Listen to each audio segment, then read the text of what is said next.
How do you define domestic violence or intimate partner violence? It can be defined as a pattern of behavior in the relationship that is used to gain and maintain power and control over another person. We are talking about two people who are in a domestic setting, and think about domestic in terms of a family, in terms of a home. We have gotten married, we cohabit, whatever the situation is, but you have created a family. So you are married, committed to each other, and then maybe you have children. But then within this union, you have these cycles of violence that happen. And what is this violence? We are talking about physical violence. There are physical fights. There are pushing and shoving. There are real situations where somebody is bleeding, where somebody ends up in a hospital, black eyes, broken ribs, broken arms. That is physical violence that happens between a man and a woman who are married or who are in a committed relationship. The issue about this kind of violence is it takes away the feeling of safety within that relationship. And that is very important for us to identify. Then we have what we call verbal violence. Verbal violence is where now I may not be touching you physically, but my words, I can use my words to really cut you down, to make you feel like you are nothing, to make you feel as if you are insane, because either I guilt trip you, I manipulate you, I gaslight you. There are so many things that I will do verbally that are going to destroy you, to make you feel unsafe. People who call others names, you label somebody lazy, stupid, or who thinks like that, and you are constantly sending this message to your partner, and you make them feel like they are nothing to you. That is verbal violence. Then we have emotional and psychological. We call it emotional and psychological abuse and mental abuse. This is again where you are not meeting the needs of your partner. You are not there for them. When people get married, we get married or we get into long-term committed relationships for companionship, for partnership and support. So sometimes what happens, you get into this relationship and you have these expectations.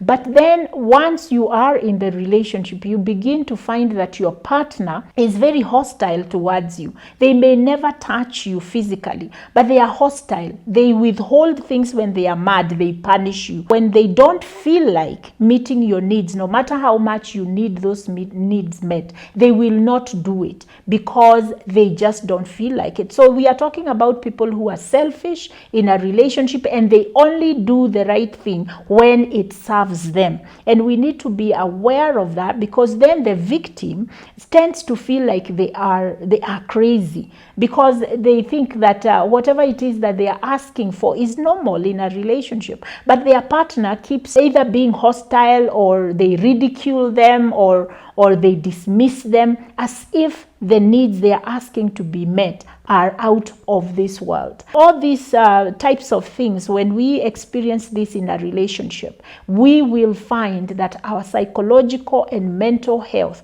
is affected in a big way. Normally, when we start off in relationships, we tend to make excuses for each other's behaviors. And so the reason why the victim remains the victim is because they don't even know that they can set boundaries from the very beginning, that they can be able to identify, this is not working. I don't like it. It doesn't make me feel good. It doesn't work for our family. It doesn't work for where we want to go. We need to stop it, and we need to create other ways of dealing with the issues that we have in our relationship. One of the reasons why we do have these types of push and pull in relationships is because people are going into relationships with expectations that are not realistic. Sometimes you go into a relationship thinking that this person will never do anything wrong towards me. And then when it happens, I become so agitated, I become so angry, and I want to kind of fight to get back or to create what I had expected in the relationship. But then my actions and the way that I respond to this disappointment creates now the fight, creates now the violence.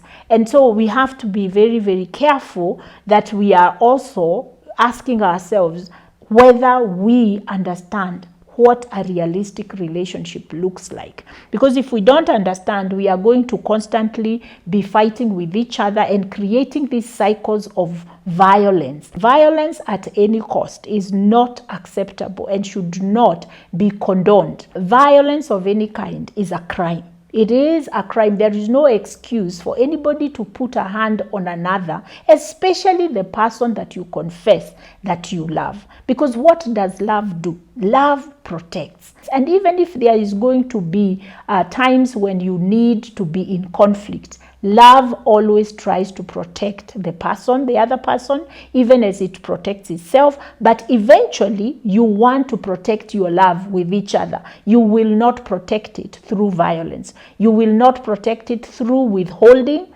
You will not protect it through having some sort of power over another person. That is not love. That in itself is no love. No matter how much you want to confess how you love someone, if you are trying to control them, to have power over them, to maintain that and to keep it, you are not loving that person. You are seriously in need of really understanding what love is. In order for you to understand and practice love in the right way and avoid having this domestic stuff, you've got to understand what is love. Love is supposed to protect, and love is supposed to be free. That is the biggest problem we have with domestic violence, is because people don't realize when you fight your partner, you are fighting because you feel out of control, because you are afraid you are losing something. And so it's important for you, every time you feel like you want to hit your partner, ask yourself, what is it that I feel I have lost, and why, and how am I thinking that the physical fight is going to help me gain that back. Reach out to me, subscribe to my channel, share it with your friends, but there is a number that you can reach out to me, and also my website, and I will be able to work with you. If you are going through this, especially if you are a perpetrator of domestic violence and you feel stuck in that cycle and you don't know how to deal with it, reach out to me. I'll be glad to work with you in a non-judgmental way so that you can get to the root of the problem and you can be able to resolve it. Until next time, continue to live by design, and may the good Lord bless you.